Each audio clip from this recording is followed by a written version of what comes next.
ట్విట్టర్లో కూడా విజయసాయిరెడ్డి గారు ఒక ఇంట్రెస్టింగ్ ఫోటో షేర్ చేశారు. విజయసాయిరెడ్డికి వెనుదన్నుగా నిలుస్తూ అతన్ని గెలిపించే బాధ్యతల్ని మస్తాన్ రావు గారు భుజాన్ని వేసుకున్నారు. ఒకసారి మాట్లాడించే ప్రయత్నం చేద్దాం మస్తాన్ రావు గారితో. నమస్తే అండి, బాగున్నారా? నమస్కారం.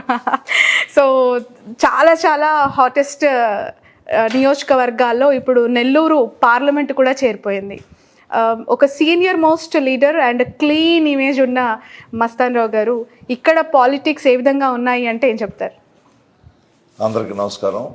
ఈరోజు విజయసాయిరెడ్డి గారు నెల్లూరు వాస్తవ్యులు. ఇక్కడే పుట్టి పెరిగి ఆయన విద్యాభ్యాసం కానీ అంత డిగ్రీ వరకు ఇక్కడే చేసి తర్వాత ఇక్కడి నుంచి చెన్నైకి వారు సీఏ చేయడానికి రావడం, సీఏ పాస్ అయిన తర్వాత ఆ రోజు నుంచి ఈ రోజు వరకు వైఎస్ కుటుంబంతో ఒక అనుబంధం. ఆయన కుటుంబ సభ్యుడిగా రాజశేఖర రెడ్డి గారు ఉన్నప్పుడు కూడా ఆయనకు అన్ని సలహాలు సంప్రదింపులు, ముఖ్యమంత్రిగా ఉన్నప్పుడు, ముఖ్యమంత్రి కాకముందు అదే అనుబంధం మన జగన్మోహన్ రెడ్డి గారు రాజకీయాల్లోకి అడుగిడినప్పటి నుంచి కూడా కొనసాగింపు చేయడం చాలా గొప్ప విషయం. అదే ఆయన క్రెడిబిలిటీ కూడా. ఎన్ని ఒడిదుడుకులు వచ్చినా కూడా జగన్మోహన్ రెడ్డి గారికి అండగా నిలిచినటువంటి ఒక నిబద్ధత కలిగినటువంటి వ్యక్తి మన వేణుంబాకం విజయసాయిరెడ్డి గారు. మా చిన్ననాటి విషయాలకు వస్తే మేము ఇక్కడ చిన్నప్పటి నుంచి 45 సంవత్సరాలు పైబడి ఆ ఫోటో మీ దగ్గర నుంచి తీసుకున్నారా? సార్ దగ్గర ఉంది, షేర్ చేశారు. ఒకసారి మద్రాసులో సీఏ చదువుకునేటప్పుడు అక్కడ బీచ్ లో పోయి చిన్ననాటి స్నేహితులు అందరూ సీఏ చదువుకునేటువంటి విద్యార్థులు అందరం కూడా ఆ ఫోటో తీసుకున్నాం. అది నా దగ్గర కూడా లేదు, ఎట్టో ఆయన దగ్గర ఉండిపోయింది. అది నాకు ఆశ్చర్యం వేసింది. కాబట్టి ఆ రోజు నుంచి ఈ రోజు వరకు ఆయన వేరే పార్టీలో ఉన్నా, నేను వేరే పార్టీలో ఉన్నా, ఏ రోజు కూడా మేము స్నేహాన్ని కొనసాగించడే కాకుండా ఒకరి విషయాల్లో, ఒక రాజకీయ విషయాల్లో ఎవరు పద్ధతి ప్రకారం పోతున్నాం. అంతేకాకుండా ఈ రోజు కూడా Vijayasai Reddy VS Reddy and company నా గ్రూప్ బిఎంఆర్ సంస్థలు కూడా ఆడిటర్. ఈ రోజు కూడా ఒక సందర్భంలో చంద్రబాబు నాయుడు గారిని తెలుగుదేశంలో ఏమయ్యా ఇంకా విజయసాయిరెడ్డి గారిని నీ ఆడిటర్గా పెట్టుకున్నావా అని అడగడం కూడా జరిగింది. కానీ నేను ఒకటే చెప్పాను, అది వేరు ఇది వేరు, రాజకీయం వేరే వ్యక్తిగతం వేరే అని కూడా నవ్వుతా నేను కూడా సమానం చెప్పాను. అది మాకు ఉండేటువంటి అనుబంధం.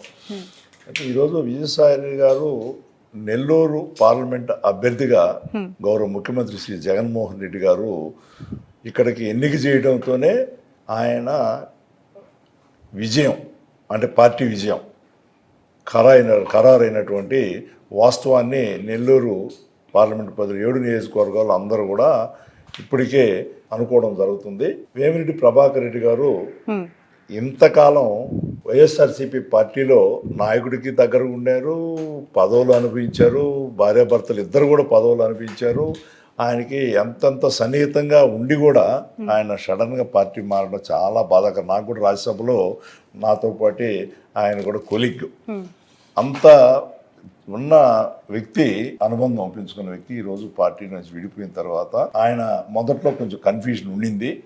కానీ ఈరోజు ఆ కన్ఫ్యూజన్ అంతా విజయసాయిరెడ్డి గారు ఎప్పుడైతే నెల్లూరు పార్లమెంట్ అభ్యర్థిగా ఖరారు చేశారో జగన్మోహన్ రెడ్డి గారు, ఆ రోజు నుంచి రోజు రోజుకి 7 నియోజకవర్గాలలో కూడా వైఎస్ఆర్సీపీ పార్టీ అభ్యర్థి లేక విజయావకాశం బ్రహ్మాండంగా మెరుగైనాయి.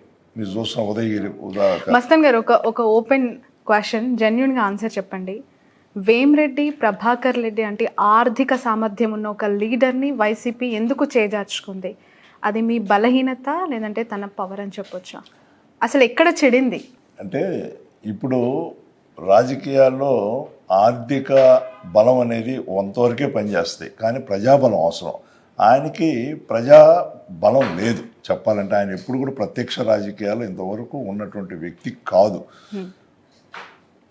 ఆయన కూడా పొలిటికల్ నిబద్ధత లేదు. 2019 ఎలక్షన్ ముందు చంద్రబాబు నాయుడుతో కలిసి తెలుగుదేశంలో పోవాలనుకున్నారు, ప్రయాణించాలని. కానీ అక్కడ రాజ్యసభ సీటు రాకపోయేకే ఇక్కడికి వచ్చి ఆ రోజు రాజ్యసభ సభ్యులు కావడం, మళ్ళీ ఇక్కడ నెల్లూరు పార్లమెంటు పోటీ చేయమన్నప్పుడు ఆయన కండిషన్ పెట్టడం ఏ రాజకీయ నాయకుడికి కూడా నచ్చదు.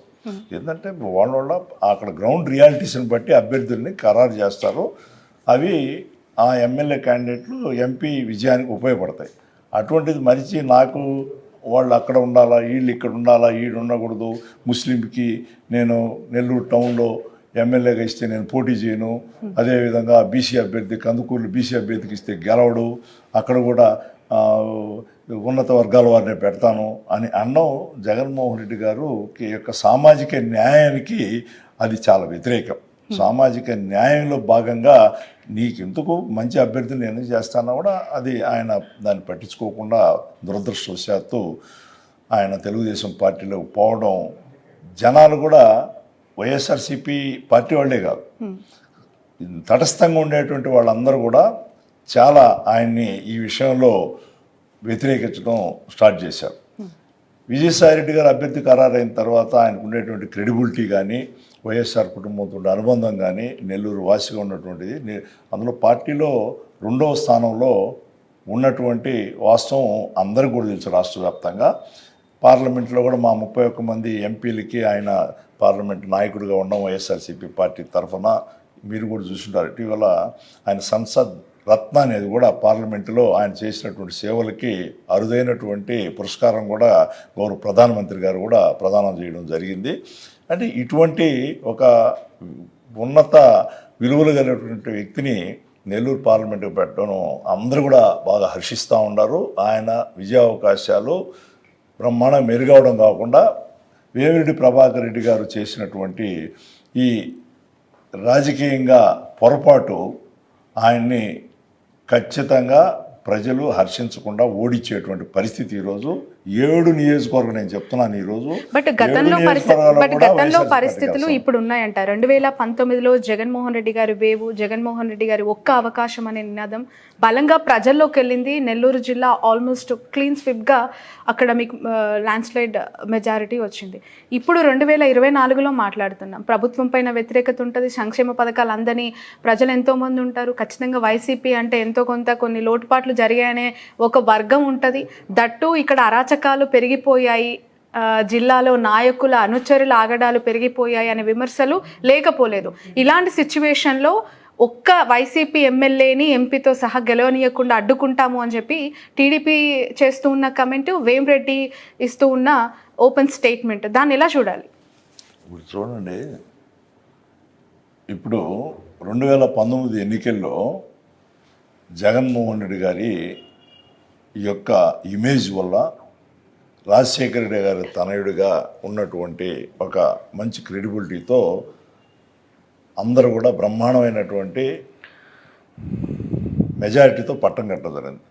ఆ రోజు వైఎస్ఆర్సీపీ పార్టీకి ఇంతమంది కార్యకర్తలే లేరు, అప్పుడు క్యాడరు లేదు.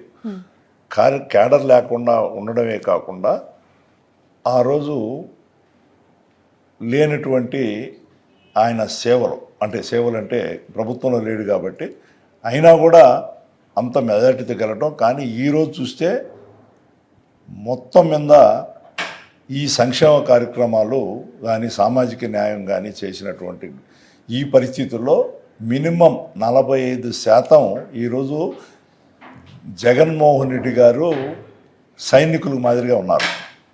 గతంలో లేదు. గతంలో జనరల్గా పబ్లిక్ ఏంటంటే జగన్మోహన్ రెడ్డి గారి ముఖ్యమంత్రిగా ఒకసారి చేయాలి అని అనుకున్నారు, బ్రహ్మాండంగా జరిగింది. ఈరోజు సొంత సైన్యాన్ని వైఎస్ఆర్సీపీ పార్టీకి తయారు చేయడం ప్రధానమైన బలం.